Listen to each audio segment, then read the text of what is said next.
Pessoal, é claro que todo e qualquer procedimento estético, assim como os procedimentos médicos fora da dermatologia estética, eles têm na sua natureza a possibilidade de eventos adversos. Eu iria colocar alguma coisa do tipo assim, o lado trash dos procedimentos estéticos, mas eu não sei até que ponto isso é muito sensacionalista.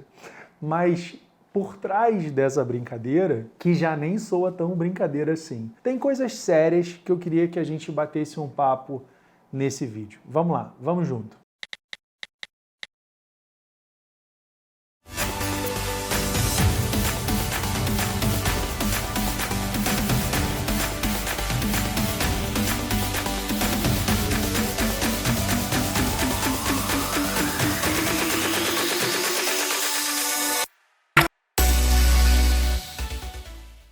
Bem, para você que é nova ou novo no canal, eu quero te agradecer pela confiança, pelo tempo, pelo dispêndio da tua energia e eu espero que a gente consiga, ao final desse conteúdo, te contemplar falando de maneira despretensiosa, leve e tranquila sobre pontos relevantes em estética facial e estética corporal, ora sobre um tratamento específico, ora sobre uma inovação tecnológica específica, ora sobre algumas reflexões que são necessárias nesse mundo tão assolado por modismos, por achismos, por uma velocidade, muito ansiosa e que passa por cima do planejamento, que é uma palavra que a gente fala muito, mas coloca pouco em prática, e eu estou falando, claro que especificamente, com os profissionais da cosmetria. E por que eu digo isso? Porque quando a gente enxerga os procedimentos estéticos, os procedimentos minimamente invasivos, como procedimentos, claro, que quando comparados às cirurgias plásticas, procedimentos infinitamente menos complexos, mais rápidos, de resolução mais rápida, de atenuação, de suavização, entregues de maneira mais rápida, por downtimes, quer dizer, por essas pausas na vida laboral, na vida social, muito curtas ou às vezes nulas. A gente tem procedimentos que a gente chama de lunchtime procedure, quer dizer, você faz ali na hora do almoço, de tão rapidinho que é aquele procedimento, de tão pouco complexo que de fato aquele procedimento pode ser. Mas, porém, contudo, todavia, o que isso infelizmente tem entregue, especialmente para uma geração que tem aprendido a entender beleza, rejuvenescimento, gerenciamento da beleza plástica, seja facial, seja corporal, já num mundo mais em que o acesso é, felizmente, mais democrático, mais aumentado a esses procedimentos. Fundamentalmente, a ideia equivocada de que as coisas são meio que quase que uma roupa que eu entro na loja, escolho e levo. E aí, pessoal, se a gente der uma passada rápida e lembrar de botox, preenchimento com ácido hialurônico, esvaziadores de gordura, os empties, para quem não quer traduzir para ficar mais chique. Se a gente for falar em bioestimuladores de colágeno, seja a base de ácido polialilático, seja a base de hidroxiapatita de cálcio, os mais famosos, o Sculptra, o Eleva, no caso do ácido polialilático, o Radiesse, o Diamond, no caso da hidroxiapatita.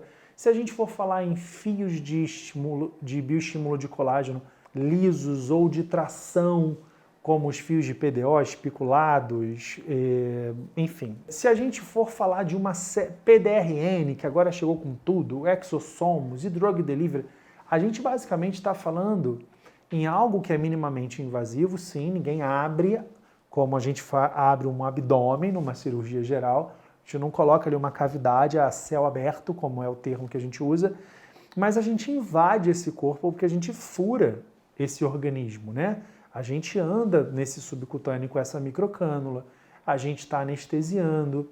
Um botox, por mais inocente que ele pareça, ele pode acertar um vasinho, e aí é nesse contexto que eu quero já entrar com vocês. De que sim, todo e qualquer procedimento guarda a possibilidade dos seus eventos adversos. Eventos adversos que também vão flutuar em estratificações, em eventos adversos, desde muito simples e, portanto, de fácil administração e resolução, até eventos adversos um pouco mais delicados. No caso do Botox, por exemplo, a gente pode falar de acertar um vasinho, que é uma coisa que até o mais experiente dos profissionais não está isento de. A gente se cerca de alguns cuidados, a gente treina a mão, treina olhos, mas a gente pode sim acertar um pequeno vasinho e aí naquele pontinho o paciente ficar um pouco roxinho. E aí o quão perto aquilo ficou do casamento que você deixou para cima da hora, porque eu sei que você deixa.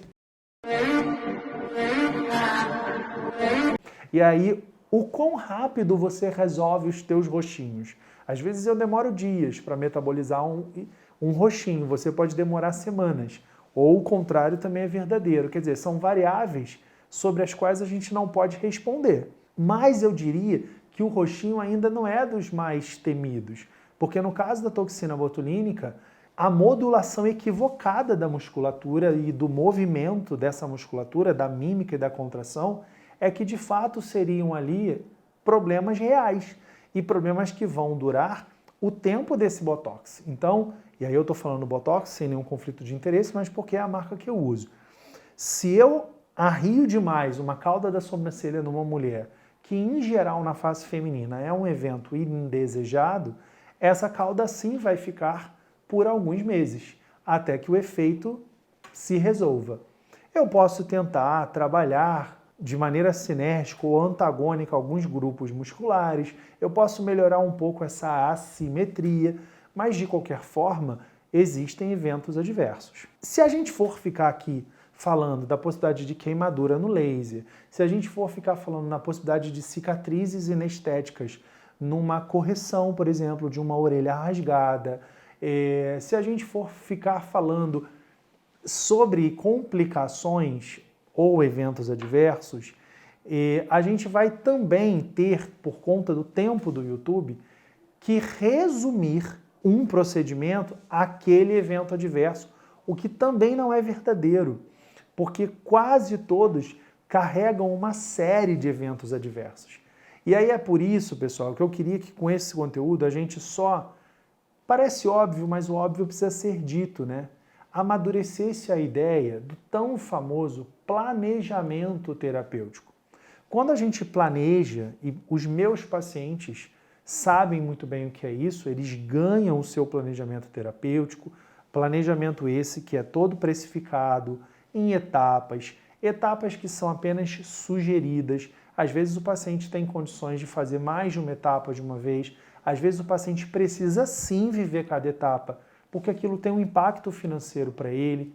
Às vezes, independentemente de grana, porque a gente fica pensando muito em grana, às vezes, independentemente de grana, eu sinalizo a necessidade de pausa por conta de algum episódio social ou laboral, de uma viagem que se aproxima, de um evento social importante. Então, assim, eu não vou fazer um laser de CO2 fracionado, eu não vou partir para um resurfacing microablativo fracionado 2 semanas antes daquela pessoa ser madrinha de um casamento. Eu não vou. No meu caso, em Rio de Janeiro, janeiro, são 50 graus Celsius como realidade diária. Então não dá para a gente pensar num peeling médio, por exemplo, como um peeling de fenol que é extremamente colagênico, ou até um ácido tricloroacético, dependendo da concentração, que também é extremamente colagênico. E, portanto, 2 excelentes peelings. Mas em pleno janeiro, no Rio de Janeiro, mas de repente, isso num outro estado já poderia ser uma realidade. Resumo da ópera, pessoal. A relação médico-paciente, eu falo médico por ser médico, né? Embora eu entenda que existam outras profissões se lançando no mundo da cosmetria. Mas vou falar da minha praia, tá? E eu tenho certeza que vocês me compreendem assim. A relação médico-paciente ela precisa ser cada vez mais fortalecida e sustentada ao longo do tempo. Os procedimentos, eles não começam na primeira agulhada e terminam na última agulhada. Existe uma assistência por trás desse botox, desse peeling, desse laser, desse bioestimulador, desse fio, seja lá por trás do que está dentro do planejamento.